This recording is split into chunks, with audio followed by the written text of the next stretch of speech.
اے چادر میں لپٹنے والے، اٹھو، اب خبردار کرنے لگو اور اپنے پروردگار کی بڑائی بیان کرو، اور اپنے کپڑے پاک رکھو اور شرک کی گندگی سے تو الگ ہی رہو، اور اس نیت سے احسان نہ کرو کہ اس سے زیادہ کے خواہاں ہو، اور اپنے پروردگار کی خاطر صبر کرتے رہو، پھر جب سور پھونکا جائے گا تو وہ دن مشکل کا دن ہوگا، یعنی کافروں پر آسان نہ ہوگا۔ مجھے اس شخص سے سمجھ لینے دو جس کو میں نے اکیلا پیدا کیا، اور میں نے اس کو بہت سا مال دیا اور ہر وقت حاضر رہنے والے بیٹے دیے، اور اس کو ہر طرح کے سامان میں وسعت دی، پھر بھی لالچ رکھتا ہے کہ میں اسے اور زیادہ دوں۔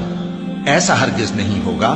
یہ ہماری آیتوں کا بڑا مخالف رہا ہے۔ میں اسے ایک بڑی چڑھائی چڑھاؤں گا، اس نے غور و فکر کیا اور ایک بات ٹھہرا لی، یہ مارا جائے، اس نے کیسی تجویز کی، پھر یہ مارا جائے،